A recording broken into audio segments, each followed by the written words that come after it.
ये कहानी केवल मनोरंजन के उद्देश्य से बनाई गई है। इसमें वर्णित सभी पात्र, स्थान, घटनाएं और परिस्थितियां पूरी तरह से लेखक की कल्पना मात्र हैं। इनका किसी भी वास्तविक व्यक्ति, स्थान, घटना या संस्था से कोई संबंध नहीं है। यदि कोई समानता संयोगवश प्रतीत होती है तो इसे मात्र एक संयोग समझा जाए। इस चैनल पर प्रस्तुत सभी कहानियां काल्पनिक या फिक्शन आधारित होती हैं। कृपया इन्हें केवल एक मनोरंजन सामग्री के रूप में लें और वास्तविकता से जोड़ने का प्रयास न करें। धन्यवाद।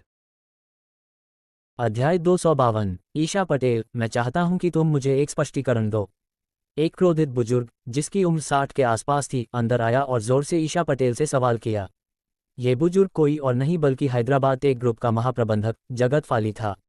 ईशा पटेल, तुम बस अभी कंपनी में आई हो और तुम मुझे निकालना चाहती हो। एक बुजुर्ग जिसने वर्षों तक इस कंपनी के लिए कड़ी मेहनत की है।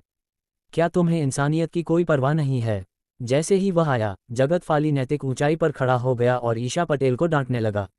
आवाज़ सुनते ही हैदराबाद टेक ग्रुप के कई सदस्य तमाशा देखने के लिए इकट्ठा हो गए। जब मैं इस कंपनी के लिए खून पसीना बहा रहा था, तब तुम कहाँ थी? मैंने इस कंपनी के लिए कड़ी मेहनत की और दिन रात काम किया। मेरे बाल सफ़ेद हो गए और अब तुम मुझे निकाल रही हो। तुम बहुत निर्दयी हो। क्या तुम्हें डर नहीं है कि कंपनी के अन्य लोग तुम्हारी वजह से शर्मिंदा होंगे? जगत फाली जोर से बोला। तुम सब ध्यान से देखो, यही हैदराबाद टेक ग्रुप का हश्र है। मैंने इस कंपनी के लिए दशकों तक मेहनत की और अब जब मैं रिटायर होने वाला हूं तो ये मुझे निकाल रहे हैं। जगत फाली ने तमाशबीनों की ओर देखा और मामले को और बड़ा करने की कोशिश की।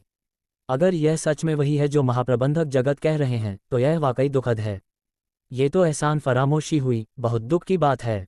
ऐसी कंपनी में रुकने का क्या फ़ायदा? कोई गारंटी नहीं कि हम अगले महाप्रबंधक जगत नहीं होंगे। Dot dot dot dot dot dot dot dot dot dot dot dot dot dot dot dot dot dot. जगत फाली की बात सुनकर कई तमाशबीनों ने चर्चा शुरू कर दी। महाप्रबंधक जगत, आप बहुत ज़्यादा बोल रहे हैं। आप अच्छी तरह जानते हैं कि आपने क्या किया है। मैंने आप पर मुकदमा नहीं किया, ये सोचकर कि आप कंपनी के वरिष्ठ सदस्य हैं और आपने इसके लिए काफ़ी योगदान दिया है। ईशा पटेल खड़ी हुई और जगत फाली का सामना किया।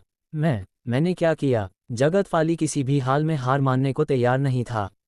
देखो, यही हैदराबाद टेक ग्रुप है, जितना जल्दी हो सके इस्तीफा दो। जगत फाली ने तमाशबीनों की ओर देखा और उन्हें भी इस्तीफा देने के लिए उकसाने लगा। चारों तरफ चर्चा और तेज हो गई। स्थिति बिगड़ती देख ईशा पटेल ने सीधा एक रिकॉर्डिंग चला दी। ये वही बातचीत थी जो अभी कुछ देर पहले ईशा पटेल और विशाल वर्मा के बीच हुई थी। असल में ईशा पटेल ने जगत फाली पर पलटवार कर दिया था। रिकॉर्डिंग सुनते ही जगत फाली का चेहरा जर्द पड़ गया और उसके होंठ तक कांपने लगे। उसे लगा था कि ईशा पटेल ने अभी कंपनी में कदम रखा है और वह उसके खिलाफ कुछ नहीं कर पाएगी। लेकिन नतीजा कुछ और ही निकला। तो ये सच्चाई है, अगर तुम बाहरी लोगों से मिलीभगत कर रहे हो तो तुम्हें निकाल देना ही सही है। मुझे लगता है कि प्रबंधक ईशा ने सही फैसला लिया है। वे सभी लोग जो अब तक जगत फाली की बातों में आ गए थे, अब सच्चाई समझ गए और तुरंत ईशा पटेल का समर्थन करने लगे। महाप्रबंधक जगत, अब तुम्हारे पास कहने के लिए क्या बचा है? ईशा पटेल ने पलटवार किया। हाँ, ये तो बस एक फर्जी रिकॉर्डिंग है। कौन जाने ये सच है या झूठ? जगत फाली ने अनिच्छा से कहा और फिर धमकी देने लगा। ईशा पटेल, मैं कंपनी के कुछ सबसे महत्वपूर्ण ग्राहकों को संभालता हूँ। अगर तुमने मुझे निकाला तो मैं अपनी खुद की कंपनी खोल लूँगा और इन सभी महत्वपूर्ण ग्राहकों को अपने साथ ले जाऊँगा। तब तुम्हारा हैदराबाद टेक ग्रुप पूरी तरह बर्बाद हो जाएगा। ये जगत फाली का आखिरी दांव था। ईशा पटेल वहीं खड़ी थी, गुस्से से कांप रही थी, लेकिन इस स्थिति का जवाब तुरंत नहीं दे पा रही थी। हैदराबाद टेक ग्रुप पहले से ही गिरावट में था और उसके पास कुछ ही बड़े ग्राहक बचे थे। अगर जगत फाली ने सच में उन ग्राहकों को छीन लिया तो ये कंपनी के लिए एक बड़ा झटका होगा। तभी एक प्रभावशाली आवाज़ गूंजी। वे लोग भी हैदराबाद टेक ग्रुप के बड़े ग्राहकों को लुभाने की कोशिश कर रहे हैं। पहले ये देखो कि तुम्हारा भविष्य कितना बचा है। हर कोई आश्चर्य से उस ओर देखने लगा और अर्जुन कपूर तेजी से चलता हुआ सामने आया। उसने ईशा पटेल के पास खड़े होकर जगत फाली को सीधी चुनौती दी। मेरे पास एक शीर्ष कानूनी फर्म है। जब समय आएगा तो मैं उन सभी को इस मामले में घसीट लूंगा और तुम्हें रिटायरमेंट देखभाल में भेज दूंगा। अर्जुन कपूर ने जोड़ा। तुम? जगत फाली अत्यधिक क्रोधित था। अच्छा, देखते हैं आगे क्या होता है। कहते हुए जगत फाली गुस्से में घूमकर चला गया। ठीक है, अब सब लोग यहाँ से चले जाओ। ईशा पटेल की महिला सहायक ने तमाशबीनों को हटा दिया और ऑफिस का दरवाज़ा बंद कर दिया। भले ही हम उस पर मुकदमा करें, ये समय लेगा और कानूनी प्रक्रिया से गुजरना पड़ेगा। अगर वह सच में हमारे बड़े ग्राहकों को टारगेट करने लगे तो ये कभी भी हो सकता है। हैदराबाद टेक ग्रुप को भारी नुकसान झेलना पड़ेगा। ईशा पटेल ने चिंतित होकर कहा। नहीं, मुझे पहले उन महत्वपूर्ण ग्राहकों को स्थिर करके खुद को मजबूत करना होगा। ईशा पटेल ने दिमाग दौड़ाया और अपना निर्णय लिया। तभी सिस्टम की आवाज़ गूंजी और एक नया कार्य प्रकट हुआ। टास्क जारी। अस्थायी कार्य। ईशा पटेल को महत्वपूर्ण ग्राहकों को बनाए रखने में मदद करें और उन्हें हैदराबाद टेक ग्रुप के साथ सहयोग जारी रखने के लिए राजी करें। कार्य पुरस्कार। कियानशिंग नीलामी कंपनी के 20% शेयर और कंपनी का अध्यक्ष पद। कार्य पुरस्कार 144 अनुभव अंक। कियानशिंग नीलामी कंपनी के शेयर। अर्जुन कपूर ने हल्के से बुदबुदाया। पहले ईशा पटेल की मां ने बताया था कि पटेल परिवार के बुजुर्ग को नीलामी में विशेष रुचि थी। अब अगर अर्जुन कपूर को ये 20% शेयर मिल जाते हैं तो वह कियानशिंग नीलामी कंपनी का अध्यक्ष बन जाएगा। मैं तुम्हारी मदद करूंगा, अर्जुन कपूर ने कहा। धन्यवाद, तुम बहुत अच्छे हो। ईशा पटेल को महसूस हुआ कि उसने सही व्यक्ति चुना है। सबसे महत्वपूर्ण ग्राहक येहुई ग्रुप का मालिक है। हमें पहले उसी से निपटना होगा। इसके बाद उन्होंने एक ड्राइवर बुलाया और ईशा पटेल और अर्जुन कपूर सीधे येहुई ग्रुप की ओर निकल पड़े। अध्याय 253। रास्ते में अर्जुन कपूर ने पहले अपनी यूएशिंग लॉ फर्म के लोगों से संपर्क किया और उन्हें जगत फाली पर मुकदमा दायर करने की तैयारी करने के लिए कहा। अभी अभी ईशा पटेल ने अर्जुन कपूर को पूरी घटना बता दी थी। ईशा पटेल ने जगत फाली को सम्मान दिया था क्योंकि उसने कंपनी के लिए वर्षों तक काम किया था, इसलिए उसने सिर्फ उसे कंपनी से बर्खास्त किया था। लेकिन अर्जुन कपूर ऐसे व्यक्ति को आसानी से नहीं छोड़ सकता था जिसने शर्म छोड़कर ईशा पटेल को धमकी तक दे डाली थी। 2 मिनट बाद अर्जुन कपूर और ईशा पटेल येहुई ग्रुप के मुख्यालय पहुंचे। दोनों सीधे छठी मंजिल पर येहुई ग्रुप के अध्यक्ष विनय कुमार के कार्यालय की ओर बढ़े। लेकिन वहां पहुंचते ही विनय कुमार की सचिव ने उन्हें दरवाजे पर रोक दिया। ईशा पटेल ने अपनी मुलाकात का कारण समझाया। ठीक है अध्यक्ष ईशा, कृपया एक क्षण प्रतीक्षा करें, मैं अंदर जाकर सूचना देती हूं। इसके बाद महिला सचिव कार्यालय के अंदर चली गई। जैसे ही उसने दरवाजा खोला, अर्जुन कपूर ने अंदर झांका और देखा कि वहां कोई मेहमान था। लेकिन ये कोई पुरुष नहीं बल्कि एक महिला थी, यानी कि यह जगत फाली नहीं था। 1-2 मिनट बाद येहुई ग्रुप के अध्यक्ष विनय कुमार कार्यालय से बाहर आए। तो आप हैं अध्यक्ष ईशा, हैदराबाद टेक ग्रुप की नई अध्यक्ष। कुछ समय पहले मैंने सुना था कि आपने हैदराबाद टेक ग्रुप का प्रभार लिया है, लेकिन अभी तक आपसे मिलने का समय नहीं मिला। विनय कुमार काफी विनम्रता से मिले। मुझे जानकर खुशी हुई, लेकिन आप अचानक मुझसे मिलने क्यों आए हैं? कुछ औपचारिक बातचीत के बाद विनय कुमार सीधे मुद्दे पर आ गए। बात यह है कि अध्यक्ष विनय, हमारे दोनों समूहों के बीच का सहयोग हमेशा बहुत अच्छा रहा है। फिलहाल हमारी कंपनी में कुछ आंतरिक समस्याएं चल रही हैं, लेकिन मैं नहीं चाहती कि उनका असर हमारे सहयोग पर पड़े। हम हैदराबाद टेक ग्रुप की ओर से आपके साथ दीर्घकालिक सहयोग जारी रखना चाहते हैं। ईशा पटेल ने कहा। किसी भी कंपनी में समस्याएं आ सकती हैं, ये स्वाभाविक है। हमारा हैदराबाद टेक ग्रुप के साथ सहयोग बहुत अच्छा रहा है और यह निश्चित रूप से प्रभावित नहीं होगा। विनय कुमार वादा करने ही वाले थे कि अचानक पीछे से एक कठोर आवाज आई। येहुई ग्रुप अब हैदराबाद टेक ग्रुप के साथ सहयोग जारी नहीं रख सकता। सभी ने मुड़कर देखा तो जगत फाली तेजी से अंदर आता दिखा। विनय, तुम भी यहाँ हो? जगत फाली को देखते ही विनय कुमार हैरान रह गए। कैसे हैदराबाद टेक ग्रुप के सबसे महत्वपूर्ण 2 लोग इतनी जल्दी उनके कार्यालय में पहुंच गए? विनय, मैं हैदराबाद टेक ग्रुप का एक अनुभवी वरिष्ठ अधिकारी था। मैंने अपना पूरा जीवन इस कंपनी के लिए समर्पित कर दिया और अब इस ईशा पटेल ने मुझे निकाल दिया। जैसे ही वह आया, जगत फाली ने अपनी शिकायत शुरू कर दी। ऐसा पक्षपातपूर्ण व्यवहार बहुत घृणित है। जब अपने ही लोगों को इस तरह से बाहर निकाला जा सकता है तो फिर भागीदारों का क्या हाल होगा? अगर तुमने सहयोग जारी रखा तो तुम्हें भारी नुकसान उठाना पड़ेगा। विनय, तुम हैदराबाद टेक ग्रुप के साथ सहयोग खत्म कर दो, जगत फाली ने जोर देकर कहा। क्या जगत, तुम्हें निकाल दिया गया? विनय कुमार यह सुनकर बेहद हैरान रह गए। जगत फाली वर्षों से हैदराबाद टेक ग्रुप के सबसे अनुभवी और दूसरे सबसे महत्वपूर्ण व्यक्ति थे। उसे इतनी अचानक निकाल दिया गया। अब ईशा पटेल खुद उससे मिलने आई थी और कह रही थी कि वह सहयोग जारी रखना चाहती है। अब सब कुछ समझ आ गया।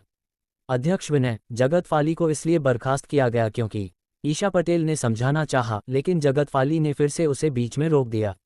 कौन से बहाने खोज रही हो? ये बस विरोधियों को हटाने की चाल है। विनय, हम पुराने दोस्त हैं। तुम मेरी सलाह को नज़रअंदाज नहीं कर सकते। ऐसा करते हैं, तुम तुरंत हैदराबाद टेक ग्रुप से सहयोग खत्म कर दो और मैं अपनी खुद की कंपनी शुरू करूंगा। तब हम एक साथ काम करेंगे और मैं तुम्हारे लिए कीमतें भी कम कर दूंगा। जगत फाली ने विनय कुमार को अपने पक्ष में करने के लिए बड़ी पेशकश कर दी। हाँ, तुम कंपनी खोलने की तैयारी करो और साथ ही अपने मुकदमे की भी। अर्जुन कपूर अब और नहीं रुका और सीधे बोल पड़ा। क्या इसका क्या मतलब है? जगत फाली अचानक घबरा गया। मैंने तुम्हारे मामले को यूएशिंग लॉ फर्म को सौंप दिया है। अब तुम आपराधिक गबन और अन्य अपराधों के तहत मुकदमा झेलने के लिए तैयार रहो। अर्जुन कपूर ने जवाब दिया। हाँ, तुम जितना चाहो बकवास कर सकते हो, लेकिन अगर तुम्हारे पास वकील है तो मेरे पास भी हैं। मैं भी हैदराबाद के कई बड़े वकीलों को जानता हूँ। कौन किसे डराता है? जगत फाली ने हठपूर्वक जवाब दिया। तब मैं तुम पर झूठे आरोप लगाने के लिए भी मुकदमा कर दूंगा। बगल में खड़े विनय कुमार अब स्थिति को समझने लगे थे। वह जगत फाली के चरित्र के बारे में पहले से ही जानते थे। विनय, बस तुम हैदराबाद टेक ग्रुप के साथ सहयोग खत्म कर दो और भविष्य में मेरी कंपनी से काम करोगे तो मैं तुम्हारे लिए कीमतें 1% कम कर दूंगा। जगत फाली ने कहा। कीमत 1% कम करोगे? विनय कुमार की आंखें चमक उठीं। हाँ विनय, हम पुराने दोस्त हैं। मैं तुम्हें ये गारंटी देता हूँ। जगत फाली ने सिर हिलाया। बहुत बढ़िया। विनय कुमार मुस्कुराया। अब फैसला हो चुका था। जगत फाली और ईशा पटेल आपस में लड़ रहे थे और विनय कुमार को इसका लाभ मिल रहा था। ईशा पटेल स्थिति को भांपकर बोली, अध्यक्ष विनय, एक बार सोचिए। जगत फाली की कंपनी अभी स्थापित भी नहीं हुई है। इसका कोई भविष्य नहीं है। कोई ज़रूरत नहीं, मैंने सोच लिया है। अब विनय कुमार पूरी तरह लाभ में डूब चुके थे। अब जगत फाली ने ईशा पटेल और अर्जुन कपूर की ओर अहंकार से देखा, मानो कह रहा हो, देखा, मुझे निकालने का अंजाम भुगतो। तभी अचानक कार्यालय का दरवाजा खुला और एक आकर्षक 40 वर्षीय महिला अंदर आई। अध्यक्ष विनय, यहाँ क्या हो रहा है? लेकिन जैसे ही उसकी नज़र अर्जुन कपूर पर पड़ी, उसकी आंखें चौड़ी हो गईं और वह पूरी तरह चौंक गई। अध्याय 254। मिस्टर अर्जुन। वह आकर्षक महिला अर्जुन कपूर को देखकर आश्चर्य में पड़ गई और उत्साहपूर्वक उनका अभिवादन किया। इसके बाद वह उनके पास आए और बेहद आदरपूर्वक उनसे हाथ मिलाया।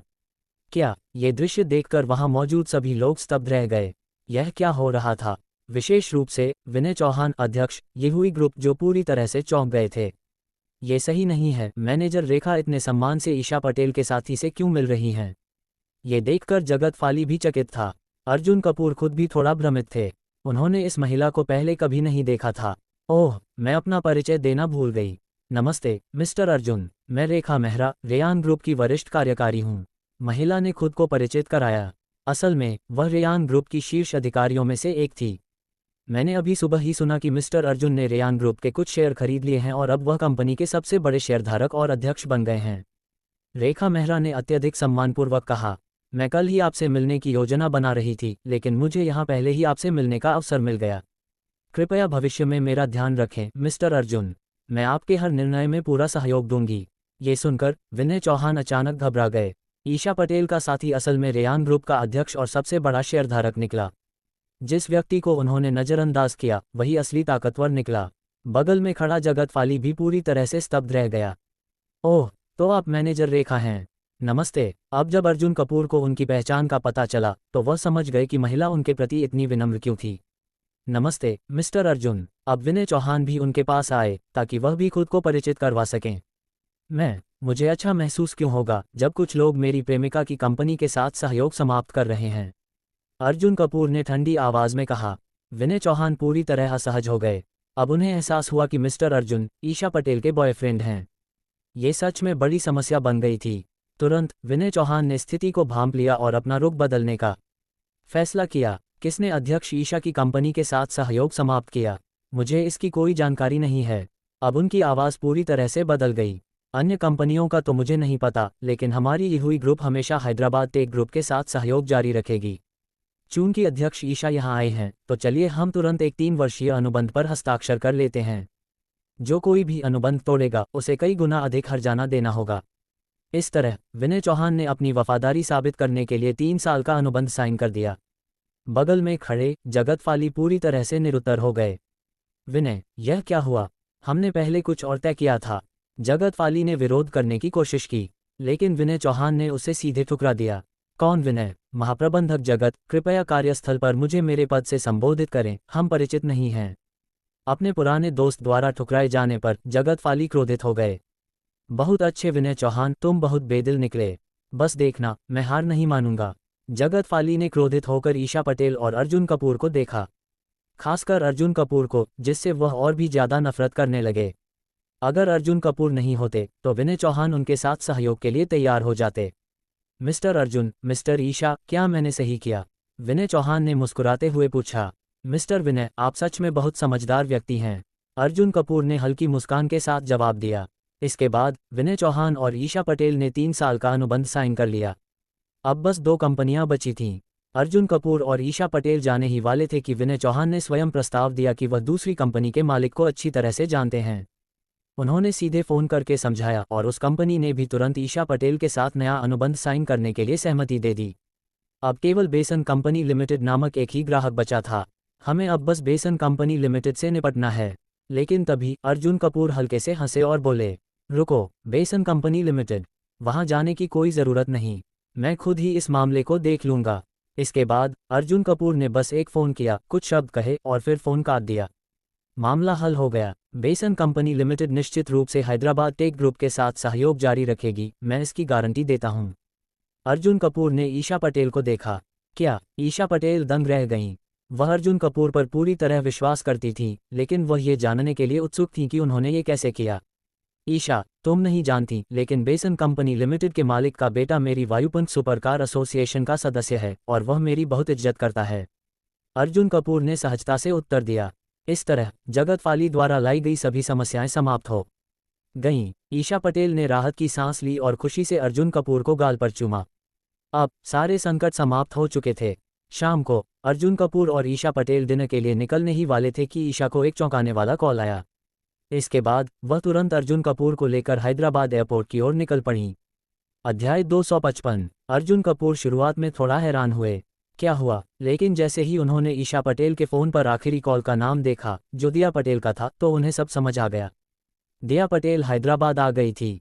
पहले जब वह मुंबई में थी, तब दिया पटेल ने कहा था कि वह अपने रिश्तेदारों से संपर्क करके किसी तरह हैदराबाद ट्रांसफ़र होने का इंतज़ाम करवाएगी। दूसरों के लिए ये काम कठिन हो सकता था, लेकिन पटेल परिवार के लिए यह बस एक फ़ोन कॉल की बात थी। और सच में जब वे हवाई अड्डे पहुंचे तो दिया पटेल अपने सूटकेस के साथ बाहर आ रही थी। अर्जुन कपूर और ईशा पटेल को देखते ही दिया पटेल ने उन्हें एक जोरदार भालू झप्पी दे दी। दीदी, दीदी, कितने दिनों बाद मिल रही हूँ। पापा ने मेरा एडमिशन हैदराबाद विश्वविद्यालय के कला विभाग में करवा दिया, दिया पटेल ने समझाया। ये तो बहुत अच्छा हुआ, अब से तुम मेरे साथ रह सकती हो ताकि तुम्हें अनुशासन में रखा जा सके, ईशा पटेल ने कहा। ईशा पटेल अपनी मां की मदद करना चाहती थी और अपनी शरारती बहन पर नज़र रखना चाहती थी। चलो चलते हैं, अर्जुन कपूर ने कार चलाई और ईशा पटेल और उसकी बहन को लेकर हैदराबाद स्थित ईशा पटेल की विला की ओर रवाना हो गए। यह विला पटेल परिवार के नाम पर था और हैदराबाद टेक ग्रुप की संपत्ति थी। हाँ दीदी, मुझे कल हैदराबाद विश्वविद्यालय में रिपोर्ट करना है। ये थोड़ा झंझट भरा है, क्या तुम मेरे साथ चलोगी? रास्ते में दिया पटेल ने निवेदन किया। कल? ईशा पटेल सोच में पड़ गई। अभी उसने बस महत्वपूर्ण ग्राहकों को स्थिर किया था और उसके पास कई चीज़ें संभालने के लिए बाकी थीं। वह सच में कल समय नहीं निकाल सकती थी। मुझे माफ़ करना दिया, लेकिन मैं सच में कल फ्री नहीं हूँ, ईशा पटेल ने माफ़ी मांगते हुए कहा। अपनी बहन के मना करने पर दिया पटेल ने तुरंत अर्जुन कपूर की ओर देखा और झूठ बोलते हुए पूछा, जीजा जी, क्या आपके पास समय है? अर्जुन कपूर बोलने ही वाले थे कि सिस्टम की आवाज़ आई। टास्क जारी, अस्थायी कार्य, दिया पटेल को कल हैदराबाद विश्वविद्यालय में रिपोर्ट करने में सहायता करें। समय सीमा 24 घंटे। इनाम पैटेक फिलिप के 10% शेयर। इनाम 135 अनुभव अंक। वर्तमान में अर्जुन कपूर के पास पैटेक फिलिप के 65% शेयर थे। यदि वह ये कार्य पूरा कर लेते तो वे 75% शेयर के मालिक बन जाते। अब बस 25% शेयर और मिलने पर पैटेक फिलिप पूरी तरह से अर्जुन कपूर के नियंत्रण में आ जाता। अगर ईशा के पास समय नहीं है तो मैं तुम्हारे साथ चलूंगा, अर्जुन कपूर ने सहमति दी। वाह जीजा जी, आप कितने अच्छे हैं, दिया पटेल उत्साहित हो गई और उसने अर्जुन कपूर को एक जोरदार गले लगा लिया। तीनों ने साथ में डिनर किया, फिर अर्जुन कपूर ने दोनों बहनों को उनके घर छोड़ दिया और खुद हैदराबाद रॉयल कार्लटन होटल लौट गए। समय जल्दी बीत गया। अगली सुबह अर्जुन कपूर ईशा पटेल की विला पहुंचे, दिया पटेल को लिया और सीधे हैदराबाद विश्वविद्यालय के कला विभाग की ओर निकल गए।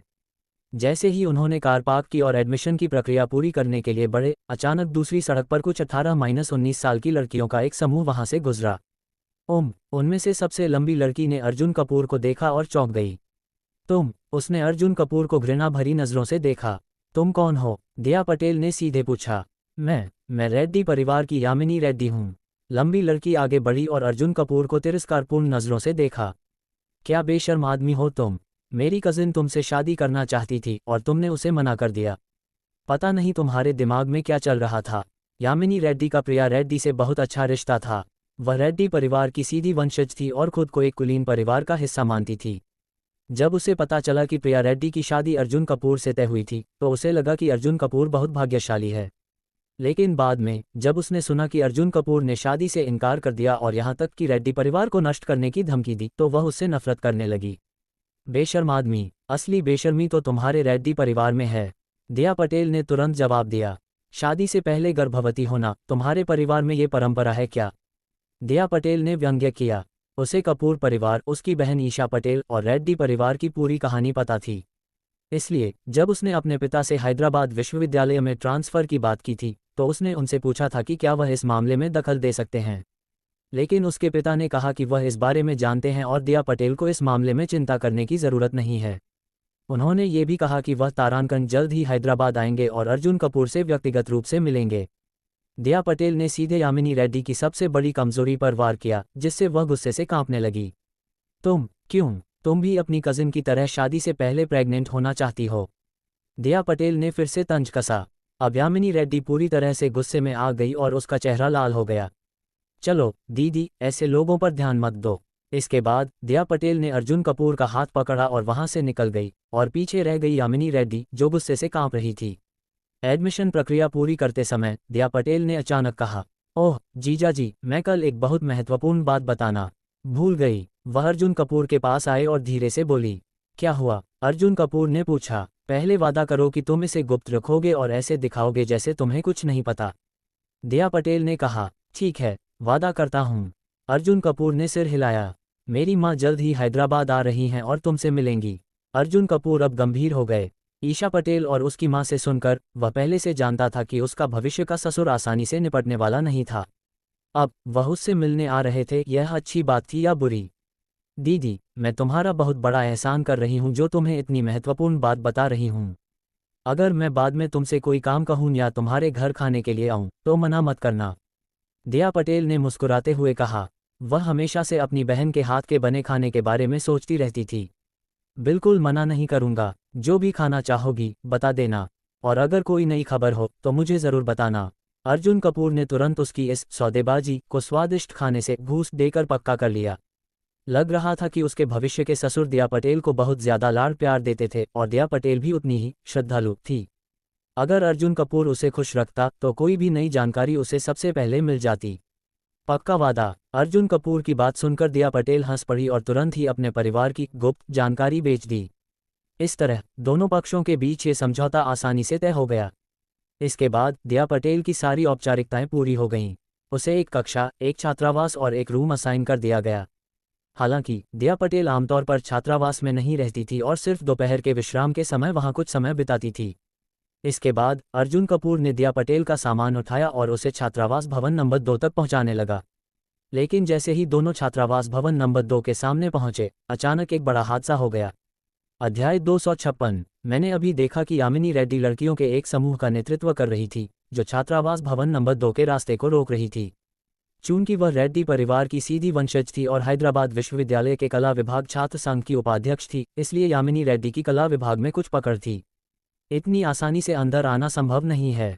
अभी अभी दिया पटेल को झटका लगा था। अब यामिनी रेड्डी उसे सबक सिखाने वाली थी और उसे ये दिखाने वाली थी कि यहाँ किसकी सत्ता चलती है। इस बार यामिनी रेड्डी कुल 20 लड़कियों को अपने साथ लाई थी और अर्जुन कपूर और दिया पटेल के सामने खड़ी हो गई, जिससे उन्हें अंदर जाने से रोका जा सके। अगर वे जबरदस्ती अंदर जाने की कोशिश करते तो ज़रूर कोई दिक्कत खड़ी हो जाती। अर्जुन कपूर और दिया पटेल, जिन्हें अंदर जाने से रोका गया था और उनके पास कोई और विकल्प नहीं था, को देखकर यामिनी रेड्डी के चेहरे पर एक चमकदार मुस्कान आ गई। अब भी इतनी अकड़ दिखा रही हो तुम अभी भी? इससे पहले कि यामिनी रेड्डी अपनी बात पूरी कर पाती, एक और जोरदार आवाज़ गूंजी। यामिनी रेड्डी, ये तुम क्या कर रही हो? दूसरी दिशा से छोटे बालों वाली एक सशक्त लड़की कुछ और लड़कियों के साथ वहां आ गई। इस छोटी बालों वाली लड़की को देखते ही यामिनी रेड्डी के चेहरे पर तनाव आ गया। अध्यक्ष रेखा, आप यहाँ क्या कर रही हैं? यामिनी रेड्डी ने घबराहट में पूछा। सामने खड़ी लड़की कला विभाग छात्र संघ की अध्यक्ष थी और वही यामिनी रेड्डी को नियंत्रण में रखती थी। छात्र संघ की उपाध्यक्ष होने के नाते क्या तुम्हें यहाँ ऐसे व्यवहार करना चाहिए? सशक्त लड़की ने सवाल किया। बात करते हुए वह अर्जुन कपूर और दिया पटेल की ओर बढ़ी। और उन लड़कियों में से एक जिसे अर्जुन कपूर पहले से जानते थे वह थी मधु वर्मा। अध्यक्ष, ये रेखा देशमुख हैं। रेखा बहन। बहन रेखा हमेशा से हमारी वायुपंख सुपरकार एसोसिएशन से जुड़ने की इच्छा रखती हैं। मधु वर्मा आगे बढ़ी और धीरे से अर्जुन कपूर को परिचय दिया। अभी अभी छात्रावास में मधु वर्मा ने गलती से सुना कि यामिनी रेड्डी दिक्कत खड़ी करने वाली थी और उसने अध्यक्ष को भी निशाना बनाया था। ये सहन नहीं किया जा सकता था, इसलिए वह तुरंत अपने सबसे अच्छे दोस्त रेखा देशमुख को बुलाने चली गई, जो छात्र संघ की अध्यक्ष थी। नमस्ते, अर्जुन कपूर ने शिष्टता से अभिवादन किया। नमस्ते अध्यक्ष अर्जुन, रेखा देशमुख ने मुस्कुराते हुए जवाब दिया। अगर तुम्हें हैदराबाद विश्वविद्यालय में कोई भी समस्या हो तो मुझसे कहो, मैं तुम्हारी हर समस्या हल करने में मदद करूंगी, रेखा देशमुख ने ऊंची आवाज में कहा, जिससे यामिनी रेड्डी के साथ खड़ी लड़कियां चौंक गईं। ये देखकर वे तुरंत वहां से चली गईं। कला विभाग में कौन छात्र संघ की अध्यक्ष के खिलाफ जाने की हिम्मत कर सकता था। यामिनी रेड्डी तुरंत अकेली रह गई और बहुत अपमानित महसूस कर रही थी। उसका चेहरा सफ़ेद पड़ गया और वह गुस्से से कांप रही थी। उसे सच में यह उम्मीद नहीं थी कि हैदराबाद विश्वविद्यालय में अर्जुन कपूर उससे भी अधिक शक्तिशाली निकलेंगे। अब यामिनी रेड्डी के पास कोई विकल्प नहीं था। हूंफ, देखते हैं आगे क्या होता है, ये कहकर वह जल्दी से घूमी और वहां से चली गई। धन्यवाद बहन रेखा, दिया पटेल ने मुस्कुराते हुए कहा। जीजाजी कितने कमाल के हैं, उनका तो हैदराबाद विश्वविद्यालय में भी नेटवर्क है। अब बताओ, क्या अब भी यामिनी रेड्डी अकड़ दिखाएगी? दिया पटेल ने अर्जुन कपूर को सम्मानपूर्वक देखा। अर्जुन कपूर मुस्कुराए। अब वह वायुपंख सुपरकार एसोसिएशन के अध्यक्ष बन चुके थे। अगर मैं इस एसोसिएशन को हैदराबाद की सभी सुपरकार एसोसिएशनों में नंबर 1 बना दूं तो मेरा नेटवर्क और भी ताकतवर हो जाएगा। छात्रावास के अंदर रेखा देशमुख, मधु वर्मा और अन्य लड़कियों ने दिया पटेल का सामान अंदर ले जाने में मदद की। दिया पटेल ने अर्जुन कपूर से विदा ली। अब बस देखना था कि यामिनी रेड्डी कब और कैसे सबक सिखाने के लिए आती है। जैसे ही दिया पटेल अंदर गई, सिस्टम की आवाज़ गूंजी। टास्क पूरा। मिशन, दिया पटेल को हैदराबाद विश्वविद्यालय में रिपोर्ट करने में सहायता करें। बधाई हो, पैटेक फिलिप कंपनी के 10% शेयर प्राप्त हुए। शेयर अधिग्रहण अनुबंध आपकी स्टडी में रखा गया है, कृपया जांच करें। बधाई हो, आपको 135 अनुभव अंक मिले। अब अर्जुन कपूर के पास पैटेक फिलिप के 75% शेयर थे। अब बस 25% शेयर और मिलने पर पैटेक फिलिप पूरी तरह से अर्जुन कपूर के नियंत्रण में आ जाएगा। दोपहर में सिस्टम ने एक और इनाम दिया। टास्क पूरा। 51वें दिन का इनाम, खर्च पर 1000 गुना रिबेट कार्ड, अधिकतम रिबेट सीमा 6 अरब। यह इनाम काफ़ी दिलचस्प है। अर्जुन कपूर की आंखें चमक उठीं। पहले भी उन्होंने 1000 गुना रिबेट कार्ड प्राप्त किया था, लेकिन उसकी सीमा कम थी। लेकिन इस बार अधिकतम रिबेट सीमा 6 अरब थी, यानी अगर वह 6 मिलियन खर्च करते तो 6 अरब की वापसी मिलती। इसका मतलब ये हुआ कि यह 6 अरब मुफ्त में मिल गए। सिस्टम वाले अमीरों का जीवन कितना सामान्य होता है। हर दिन कई छोटे लक्ष्यों के साथ संपत्ति बढ़ती रहती है। जब अर्जुन कपूर दोपहर का भोजन कर रहे थे, तभी अचानक उन्हें अपने अधीनस्थों से एक खबर मिली। बॉस, हमने लावण्या वर्मा की एजेंसी की पूरी स्थिति की जांच कर ली है। यह एक मध्यम आकार की कंपनी है, इसमें कोई खास ताक नहीं है। लावण्या वर्मा और हमारे बीच हस्ताक्षरित अनुबंध की शर्तें इस प्रकार हैं। अधीनस्थ ने अर्जुन कपूर को विस्तार से रिपोर्ट दी। रिपोर्ट सुनने के बाद अर्जुन कपूर ने इस छोटी कंपनी को ज्यादा गंभीरता से नहीं लिया। अब लावण्या वर्मा, जो एक विशेष प्रतिभा थी, अर्जुन कपूर के ग्रुप में शामिल होने वाली थी। रात के खाने के बाद अर्जुन कपूर ने लावण्या वर्मा को फ़ोन किया और उसकी राय पूछी कि क्या वह उनकी कंपनी में शामिल होना चाहती है। अगर लावण्या वर्मा सहमत होती तो अर्जुन कपूर उसकी एजेंसी से जुड़ी समस्या को हल करने में उसकी मदद करते। जब लावण्या वर्मा को पता चला कि अर्जुन कपूर उसकी एजेंसी की समस्या हल कर सकते हैं, तो वह थोड़ा असमंजस में पड़ गई। अध्यक्ष अर्जुन, मेरी एजेंसी से निकलने में बहुत परेशानी होगी और बहुत पैसा भी लगेगा। लावण्या वर्मा अभी भी हिचकिचा रही थी, लेकिन जब उसने अर्जुन कपूर का अगला वाक्य सुना तो उसका पूरा मन तुरंत बदल गया। अध्याय 257। एक पीके में मैं कभी भी तुम्हें 1 मिलियन से अधिक दे सकता हूँ। तुम एक टूटे हुए अनुबंध को समाप्त करने के लिए कितना खर्च कर सकते हो? अर्जुन कपूर ने बेपरवाही से जवाब दिया। क्या? लावण्या वर्मा हैरान रह गई। अध्यक्ष अर्जुन, जो पीके खेलकर इतने कार्निवाल गिफ्ट्स कमाता है, वह सच में वही अमीर बॉस है जिसके पास कोई पैसा नहीं है? क्या वह आप ही हैं? लावण्या वर्मा बहुत हैरान और उत्साहित थी। चाहे वह सच में पैसे नहीं हैं नामक व्यक्ति हो या अध्यक्ष अर्जुन, लावण्या वर्मा दोनों के प्रति आभारी थी। अब जब उसे पता चला कि ये दोनों एक ही व्यक्ति हैं, तो वह अर्जुन कपूर के प्रति और भी ज़्यादा कृतज्ञ महसूस करने लगी। अध्यक्ष अर्जुन, मैं आपकी कंपनी में शामिल होना चाहती हूँ। लावण्या वर्मा ने तुरंत निर्णय ले लिया। बधाई हो, तुमने सही निर्णय लिया है। अर्जुन कपूर ने सिर हिलाया। अब अपनी एजेंसी के वरिष्ठ प्रबंधन से संपर्क करो और उनसे अनुबंध समाप्ति के लिए मुआवजे पर बात करो। ठीक है। फोन रखने के बाद लावण्या वर्मा ने तुरंत अपनी कंपनी के वरिष्ठ प्रबंधन से संपर्क किया। समझौते की बातचीत। 1 घंटे बाद अर्जुन कपूर और लावण्या वर्मा एक कॉफ़ी शॉप में मिले। पिछली बार के पीके के लिए बहुत बहुत धन्यवाद अध्यक्ष अर्जुन। जैसे ही उसने अर्जुन कपूर को देखा, लावण्या वर्मा ने ईमानदारी से कहा, नहीं, यह अध्यक्ष नहीं, तुमने गलत कहा, इसे बॉस कहना चाहिए। कहते ही लावण्या वर्मा ने अपनी बात सुधार ली। अर्जुन कपूर ने सिर हिलाया। जल्द ही लावण्या वर्मा की एजेंसी आयरीन एंटरटेनमेंट का एक वरिष्ठ अधिकारी वहां आ गया। लावण्या वर्मा, तुमने फ़ोन पर क्या कहा था कि तुम हमारी कंपनी के साथ अनुबंध समाप्त करना चाहती हो? मैं तुम्हें साफ साफ बता दूं, अगर तुमने अनुबंध तोड़ा तो तुम्हें 50 मिलियन का मुआवजा भरना पड़ेगा। जैसे ही वह आया, एजेंसी के नेता ने लावण्या वर्मा को धमकी दी। असल में उनकी कंपनी की मुख्य आय का स्रोत यही था, इंटरनेट सेलिब्रिटीज और एंकर्स से अनुबंध तोड़ने का भारी मुआवजा लेना। इसी आधार पर वे हर साल करोड़ों कमाते थे। 50 मिलियन, तुम लोग सच में बड़े दिल वाले हो। लावण्या वर्मा की मासिक सैलरी सिर्फ 10,000 रुपये है और तुम उससे 50 मिलियन की भरपाई मांग रहे हो। अर्जुन कपूर ने व्यंग्य किया। तुम कौन हो? तुम हमारी कंपनी के कर्मचारी से बात कर रहे हो, तुम्हारा इससे क्या लेना देना? एजेंसी के नेता ने अधीरता से पूछा। मैं लावण्या वर्मा का नया बॉस हूं। अगर मुआवजे की बात नहीं करोगे तो किससे करोगे? अर्जुन कपूर ने पलटकर जवाब दिया। ओह, ये सुनते ही एजेंसी के नेता के चेहरे पर एक शातिर मुस्कान आ गई। अब उसे लगने लगा कि अर्जुन कपूर हलाल होने वाली भेड़ की तरह है। 50 मिलियन से कम कुछ नहीं। अगर तुम ये रकम चुकाते हो तो हम तुरंत अनुबंध समाप्त कर देंगे। एजेंसी के नेता ने कहा। 50 मिलियन नहीं, सिर्फ 5 लाख। जैसे ही सौदेबाजी शुरू हुई, अर्जुन कपूर ने कीमत सीधे 100 गुना घटा दी। असल में लावण्या वर्मा जैसी छोटी एंकर का वास्तविक मुआवजा सिर्फ 10-20 लाख के बीच था। 50 मिलियन तो बस उनका लालच था। भले ही अर्जुन कपूर के लिए 50 मिलियन कोई बड़ी बात नहीं थी, लेकिन वह किसी को यूं ही फायदा उठाने नहीं देता था। क्या तुमने एक ही झटके में 5 लाख तक घटा दिया?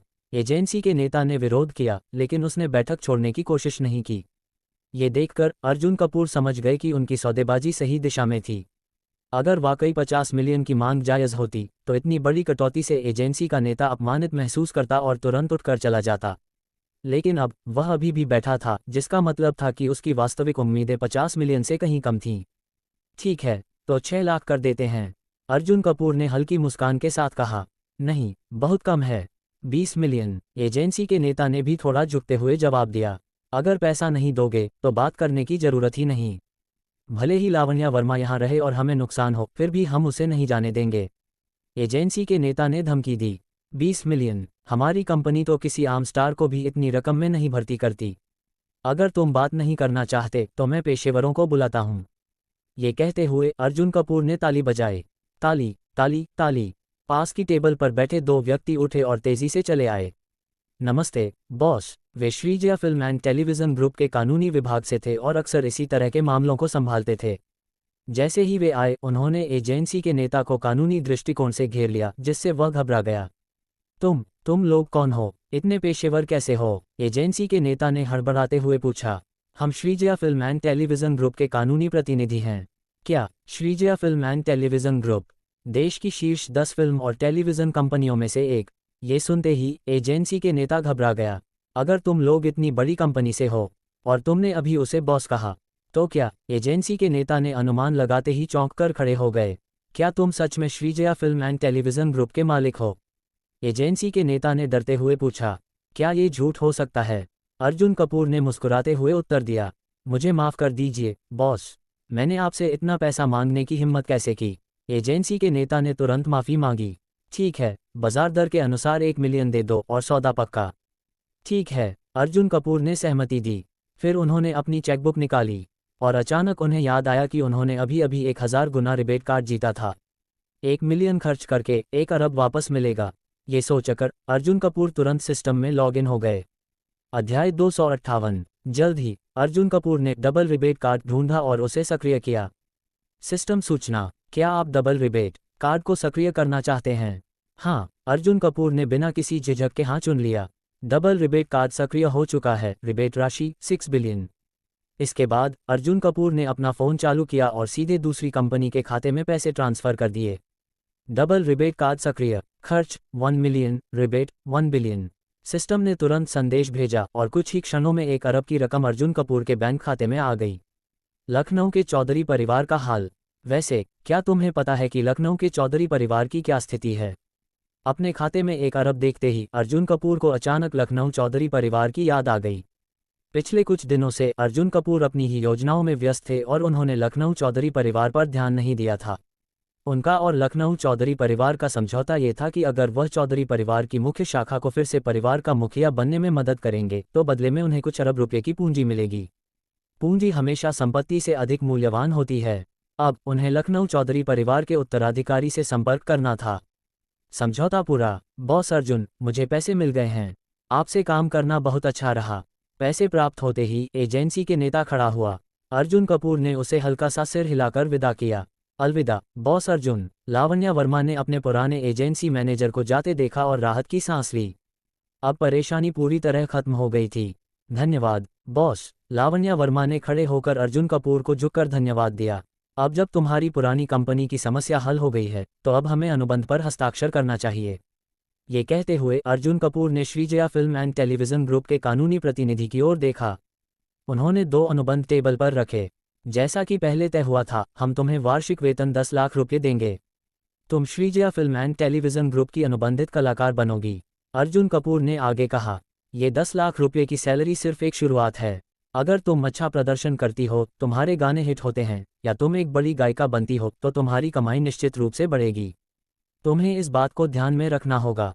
10 लाख वार्षिक वेतन। लावण्या वर्मा चौंक गई। पहले तो उसके पास वार्षिक वेतन नाम की कोई चीज़ नहीं थी, उसे सिर्फ 10,000 रुपये प्रति माह मिलते थे।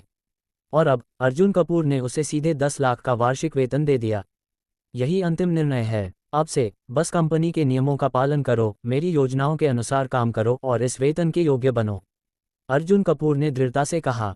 भविष्य में लावण्या वर्मा द्वारा उत्पन्न की गई वास्तविक आय इस 10 लाख के वेतन से कई गुना अधिक होगी।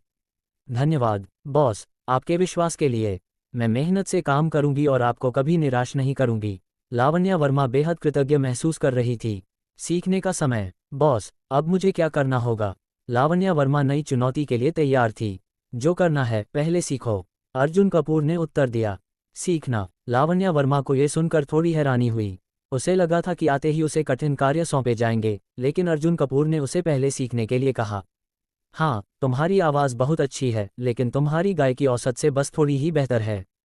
तुम अभी एक पेशेवर गायिका के स्तर तक भी नहीं पहुंची हो। तुम्हें पहले अपने स्तर को सुधारने की जरूरत है। जब तक तुम पेशेवर स्तर तक नहीं पहुंचती, तब तक आगे कोई बड़ा काम नहीं मिलेगा। जब तुम्हारे पास सही गायन कौशल और तुम्हारी अद्भुत आवाज़ का संयोजन होगा, तब मैं तुम्हें रिकॉर्डिंग स्टूडियो भेजूंगा। समझ गई बॉस, मैं अपनी पूरी मेहनत करूंगी। लावण्या वर्मा ने तुरंत सहमति जताई। अगली योजना। इसके बाद लावण्या वर्मा को कंपनी के कानूनी प्रतिनिधियों के साथ भेज दिया गया। अर्जुन कपूर ने कॉफ़ी की एक चुस्की ली और तुरंत एक कॉल किया। पहली कॉल लखनऊ चौधरी परिवार को नहीं, बल्कि ज्योति चौहान को की। ज्योति चौहान दिल्ली विश्वविद्यालय की टैलेंटेड ग्रेजुएट थी, जिसे पहले अर्जुन कपूर ने मुंबई में ही छोड़ दिया था। ज्योति चौहान इंटरनेट पर अर्जुन कपूर द्वारा खोजी गई पहली प्रतिभाशाली महिला थी। अपना सामान पैक करो और जल्द से जल्द हैदराबाद आ जाओ, अर्जुन कपूर ने आदेश दिया। ज्योति चौहान पहले एक छोटी कंपनी में प्रशिक्षण ले रही थी, लेकिन अब वह Shreejaya film and television group के लिए काम करेगी। अगर वह रेयान ग्रुप में अपनी जगह बना लेती है तो भविष्य में उसे पैटेक फिलिप या टिफिनी एंड कंपनी में भेजा जाएगा। समझ गई बॉस, मैं जल्द से जल्द हैदराबाद आऊंगी, ज्योति चौहान ने जवाब दिया। लखनऊ चौधरी परिवार की स्थिति। इसके बाद अर्जुन कपूर ने लखनऊ चौधरी परिवार से संपर्क किया। मिस्टर अर्जुन, इस समय दोनों पक्ष शांति की अवधि में हैं, लेकिन दोनों अपनी ताकत इकट्ठा कर रहे हैं। जल्द ही अंतिम युद्ध होगा और जो भी जीतेगा वह पूरे चौधरी परिवार पर नियंत्रण कर लेगा। दूसरी शाखा शक्तिशाली सहयोगियों की तलाश कर रही है। हमें कुछ सुराग मिले हैं। मुझे लगता है कि अंतिम संघर्ष अगले कुछ दिनों में होगा। उस समय हमें आप पर निर्भर रहना होगा। सब कुछ आसानी से हो जाएगा। जब समय आएगा मुझे संपर्क करना, अर्जुन कपूर ने कहा। कुछ अरब की पूंजी के लिए अर्जुन कपूर इस मामले को खुद देखेंगे। एक महत्वपूर्ण जगह की यात्रा। फोन रखने के बाद अर्जुन कपूर खड़े हुए और वहां से निकल गए। लेकिन इस बार वह होटल नहीं लौटे, बल्कि वह एक बहुत ही महत्वपूर्ण जगह की ओर रवाना हुए। अध्याय 259। कुछ मिनटों बाद अर्जुन कपूर वायुपंख सुपरकार एसोसिएशन पहुंच गए। पिछले कुछ समय में जो भी बड़े काम सफलतापूर्वक हुए उनमें वायुपंख सुपरकार एसोसिएशन के नेटवर्क का बहुत बड़ा योगदान था। मानव नेटवर्क एक अद्भुत शक्ति है और यह बहुत उपयोगी होता है। अब अर्जुन कपूर का लक्ष्य वायुपंख सुपरकार एसोसिएशन को हैदराबाद के 6 बड़े सुपरकार एसोसिएशनों में नंबर 1 बनाना था। अगर वह ऐसा कर लेते हैं तो उनकी पहुंच और खुफिया जानकारी इकट्ठा करने की क्षमता इतनी ताकतवर हो जाएगी कि जब वह रेड्डी परिवार पर पूरी तरह हमला करेंगे तो कोई भी उनका मुकाबला नहीं कर पाएगा। वायुपंख सुपरकार एसोसिएशन का विस्तार। अध्यक्ष, आप आ गए। नमस्ते अध्यक्ष। स्वागत है अध्यक्ष। अर्जुन कपूर को देखकर एसोसिएशन के सदस्य उनके पास आकर उनका स्वागत करने लगे। अब वायुपंख सुपरकार एसोसिएशन में उनकी एक अलग ही पहचान बन चुकी थी। अध्यक्ष, गौरव देशमुख भी उनके पास आए। हाँ, तुम्हें जो कोनिग्सेक चाहिए था, मैंने कोनिग्सेक कंपनी से संपर्क कर लिया है। जल्द ही गाड़ी शिप कर दी जाएगी। अर्जुन कपूर ने कहा। यह एक प्रचार रणनीति थी ताकि नए लोग एसोसिएशन में शामिल होने के लिए आकर्षित हों। धन्यवाद अध्यक्ष। गौरव देशमुख ये सुनकर बहुत खुश हुए। अध्यक्ष, क्या ये सच है कि आप कोनिग्सेक कंपनी के मालिक हैं? ये सुनकर आसपास खड़े अन्य सदस्य भी उत्साहित हो गए और पास आ गए। पिछले कुछ दिनों से यह चर्चा थी कि अर्जुन कपूर ही कोनिग्सेक के मालिक हैं, लेकिन किसी को इसकी पुष्टि नहीं थी। अब जब कोनिग्सेक का नाम लिया जा रहा था, सभी इसे लेकर और भी उत्सुक हो गए। हाँ, अर्जुन कपूर ने सिर हिलाया। अध्यक्ष कमाल के हैं। अब कोई भी हमारी वायुपंख सुपरकार एसोसिएशन को हल्के में नहीं लेगा। हमारे अध्यक्ष कोनिग्सेक के मालिक हैं। अब हमारा नाम सुनकर दूसरे लोग जलेंगे। एसोसिएशन के सभी सदस्य जोश में भर गए और गर्व से चर्चा करने लगे। नए सदस्यों की भर्ती। मैंने निर्णय लिया है कि अब से हम एसोसिएशन के सदस्यों की संख्या बढ़ाएंगे। अगर कोई पूछे तो उनसे कहो कि वे हमारी एसोसिएशन में शामिल हो सकते हैं। भविष्य में गौरव देशमुख की तरह उन्हें भी कोनिग्सेक मुफ्त में पाने का मौका मिल सकता है। अर्जुन कपूर ने ऊंची आवाज में घोषणा की। ये सुनकर पूरा माहौल और ज्यादा उत्साहित हो गया। जैसे ही यह खबर फैलेगी, वायुपंख सुपरकार एसोसिएशन में शामिल होने के लिए लोगों की भीड़ उमड़ पड़ेगी। इसके बाद अर्जुन कपूर ने एसोसिएशन के कुछ वरिष्ठ सदस्यों को बुलाया। उन्होंने समझाया कि नए सदस्यों की भर्ती सख्त जांच के बाद की जाएगी। हालांकि अर्जुन कपूर एसोसिएशन का विस्तार करना चाहते थे, लेकिन इसका मतलब यह नहीं था कि वे बिना जांच के किसी को भी शामिल कर लेंगे। समझ गए अध्यक्ष। सभी वरिष्ठ सदस्य सहमत हुए। यामिनी देशमुख को एसोसिएशन में शामिल करना। इसके अलावा तुम लोग हैदराबाद विश्वविद्यालय के कला विभाग की छात्र संघ अध्यक्ष रेखा देशमुख को निमंत्रण भेजो। उसे हमारी एसोसिएशन में शामिल होने के लिए आमंत्रित करो। ये काम मधु वर्मा को करने दो। अर्जुन कपूर ने आगे कहा। मधु वर्मा ने पहले बताया था कि रेखा देशमुख हमेशा वायुपंख सुपरकार एसोसिएशन में शामिल होना चाहती थी, लेकिन उसके परिवार की आर्थिक स्थिति साधारण थी, इसलिए वह केवल पॉश 718 जैसी एंट्री लेवल स्पोर्ट्स कार ही खरीद पाई थी। आज उसने दिया पटेल की मदद की थी, इसलिए अर्जुन कपूर ने उसे शामिल करने का निर्णय लिया। इसके अलावा अगर रेखा देशमुख एसोसिएशन में शामिल होती तो वह भविष्य में हैदराबाद विश्वविद्यालय में दिया पटेल का भी ध्यान रख सकती थी। जी अध्यक्ष, मैं इसे अभी संभालता हूँ। गौरव देशमुख तुरंत इसे पूरा करने के लिए चले गए। भाई वैदेही देशमुख का आमंत्रण। शाम के 5 या 6 बजे जब अर्जुन कपूर एसोसिएशन से बाहर निकले तो अचानक उनके पास एक अज्ञात नंबर से फ़ोन आया। यह कोई और नहीं बल्कि हैदराबाद की मशहूर हस्ती भाई वैदेही देशमुख थीं। माफ़ कीजिए मिस्टर अर्जुन, मैं आपको अपने मनों में चाय के लिए आमंत्रित करना चाहती थी, लेकिन बिजनेस की वजह से हैदराबाद से बाहर जाना पड़ा। मैं आज ही लौटी हूँ। क्या आप आज रात मेरे मनों में डिनर के लिए आ सकते हैं? भाई वैदेही देशमुख ने विनम्रता से पूछा। वह पिछली बार अर्जुन कपूर से मिलने के बाद से ही उन्हें बेहतर जानने की इच्छुक थीं, लेकिन कुछ जरूरी कामों की वजह से वह उन्हें पहले आमंत्रित नहीं कर पाई थीं। अब जब वह वापस आ गई थीं तो उन्होंने चाय के बजाय डिनर का आमंत्रण दिया। डिनर पर बात करना ज़्यादा प्रभावी रहता है और वह विशेष रूप से अपने निजी वाइन सेलर से कुछ बेहतरीन शराब निकाल कर लाई थीं। उनका उद्देश्य अर्जुन कपूर को मदहोश करना और उसकी असली मंशा जानना था। सिस्टम का नया मिशन। जैसे ही भाई वैदेही देशमुख ने आमंत्रण दिया, सिस्टम की आवाज़ आई। टास्क जारी, अस्थायी मिशन जारी। भाई वैदेही देशमुख के निमंत्रण को स्वीकार करें और रात्रिभोज में शामिल हों। टास्क के नाम, टॉप लेवल ड्रिंकिंग स्किल। आप कितना भी पिएं, नशे में नहीं होंगे। अनुभव इनाम 137 अनुभव अंक। क्या टॉप लेवल ड्रिंकिंग स्किल? यह अर्जुन कपूर के लिए बहुत उपयोगी था। बिजनेस दुनिया में सोशलाइजिंग और शराब पीना अनिवार्य होता है। अब वह जितनी चाहे शराब पी सकते थे, लेकिन कभी नशे में नहीं आएंगे। ठीक है, मैं भाई वैदेही देशमुख का निमंत्रण स्वीकार करता हूँ, अर्जुन कपूर ने उत्तर दिया। सिस्टम अपग्रेड के करीब। फ़ोन रखने के बाद अर्जुन कपूर ने पहले सिस्टम खोला। अब तक उन्होंने कई मिशन पूरे कर लिए थे। सिस्टम स्तर लेवल 2 401760 40 अंक। अब सिर्फ एक तिहाई अंक बाकी थे और सिस्टम लेवल 3 तक अपग्रेड हो जाता। एक बार सिस्टम लेवल 3 तक पहुंच जाता तो पुरस्कार और भी अधिक प्रभावशाली हो जाते। भाई वैदेही देशमुख के मनों की ओर प्रस्थान। इस ऊर्जा के साथ अर्जुन कपूर ने भाई वैदेही देशमुख द्वारा भेजी गई लोकेशन खोली और कार से सीधे उनके मनों की ओर रवाना हो गए। अध्याय 260। जब अर्जुन कपूर पहुंचे तो भाई वैदेही देशमुख की युवा प्रबंधिका रोंग जी दरवाजे पर उनकी प्रतीक्षा कर रही थीं। मिस्टर अर्जुन आ गए, स्वागत है। हमारी मालकिन अंदर काफी देर से आपकी प्रतीक्षा कर रही हैं, कृपया अंदर आइए। युवती ने आगे बढ़कर रास्ता दिखाया और अर्जुन कपूर को अंदर आमंत्रित किया। 2 मिनट बाद अर्जुन कपूर ने भाई वैदेही देशमुख को देखा। आज भाई वैदेही देशमुख ने एक आकर्षक लाल पोशाक पहनी थी जो उनकी मोहक शख्सियत को और निखार रही थी। मिस्टर अर्जुन का स्वागत है। भाई वैदेही देशमुख ने मुस्कुराते हुए अर्जुन कपूर का स्वागत किया। बॉस भाई, अर्जुन कपूर ने हल्का सिर हिलाया। यह एक कांटों भरी जहरीली गुलाब थी और अर्जुन कपूर इसे हल्के में लेने वाले नहीं थे। दोनों पक्ष बैठ गए। भाई वैदेही देशमुख ने नौकरों को इशारा किया और उन्होंने पहले से तैयार व्यंजन लाकर टेबल पर रख दिए।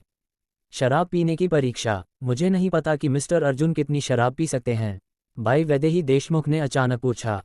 मैं थोड़ी बहुत पी सकता हूँ, अर्जुन कपूर ने सच कहा। इस समय उन्होंने अभी तक मिशन पूरा नहीं किया था, इसलिए उनकी पीने की क्षमता सामान्य से थोड़ी बेहतर थी, लेकिन कोई खास नहीं। लेकिन अगर मिशन पूरा हो जाए तो फिर थोड़ी बहुत शराब का मतलब लाखों गिलास हो सकता है।